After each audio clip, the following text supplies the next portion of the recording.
appeal to a Muslim golden age, or a time where the doctrine of jihad was just meant an inner spiritual struggle. That is largely fictional, and I think we are now living through a time where a politically correct pseudo-history is being put forward as something that exonerates religion, and Islam in particular, in the role it's played in inspiring tribalism and conflict. A few thoughts on the notion of a Muslim golden age. I always find it telling when someone is arguing about how important Islamic civilization has been to the career of our species, that preserving the work of Aristotle always appears somewhere near the top of the list. Let me just think about that for a second. Aristotle was great, don't get me wrong, but he's a single non-Muslim philosopher. And he wasn't perfect, right? I mean, he said many things that impeded the progress of science.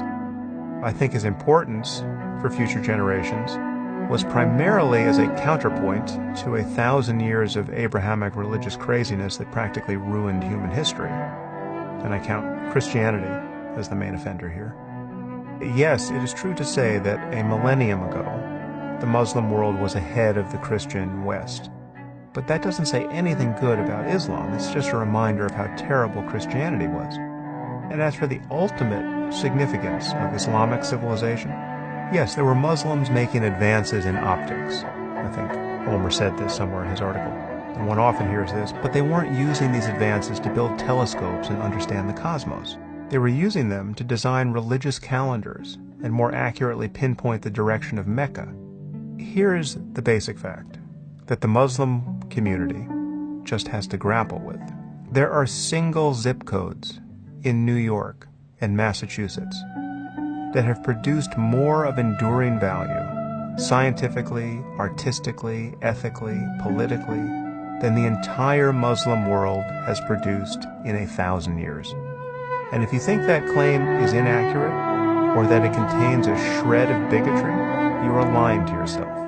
Most of you have heard me mention the UN Arab Human Development Report, which revealed that the country of Spain translates more of the world's literature and learning into Spanish each year than the entire Arab world has translated into Arabic since the 9th century. And we're talking about Spain, which is not leading the world intellectually at the moment.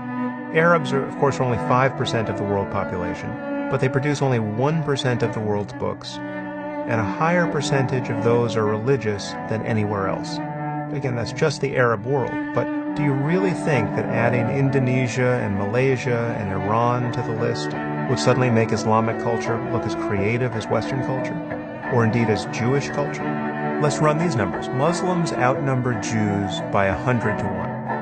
I'm talking round numbers here. There are 15 million Jews and 1.5 billion Muslims. In the last 10 years, in the last 100 years, which community has produced more of lasting value to humanity? Intellectually, artistically, or in any other way?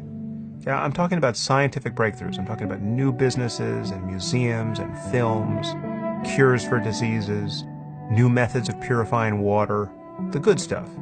The good stuff beyond beating your wife or forcing her to live in a bag, or killing victims of rape, or performing clitorectomies on girls.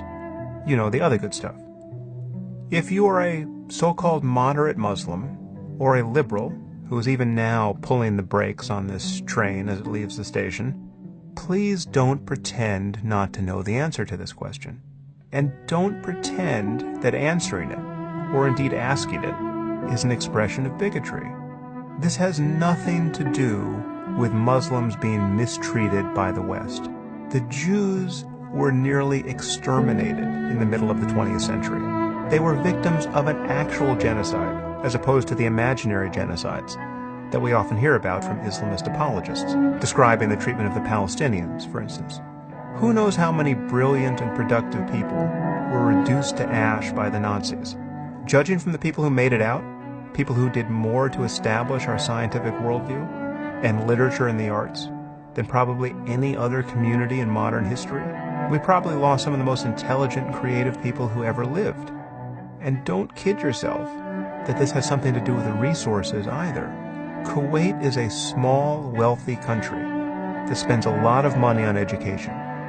It is far below the world average in math and science, like 20% below. What do you think explains this? It is not historically inaccurate, nor is it a sign of bigotry, to observe that most of human progress arose in the West. Science is a Western breakthrough. Liberal democracy, the rule of law, equality before the law, freedom of thought and expression, a universal conception of human rights, separation of church and state. These are almost entirely Western inventions, and they are the foundations of almost everything that is good in our world. And when other cultures have adopted these values, like Japan and South Korea, they have flourished. Take the focus off Islam for a moment, because this seems to help for some bizarre reason. Consider India, Hindu India. Consider the caste system and the practice of sati, the practice of forcing a widow to burn herself alive on her husband's funeral pyre. These bizarre and barbaric practices are entirely the product of Indian religion. The caste system persists, and it's terrible, and it largely explains why India is still so backward, despite incredible economic gains.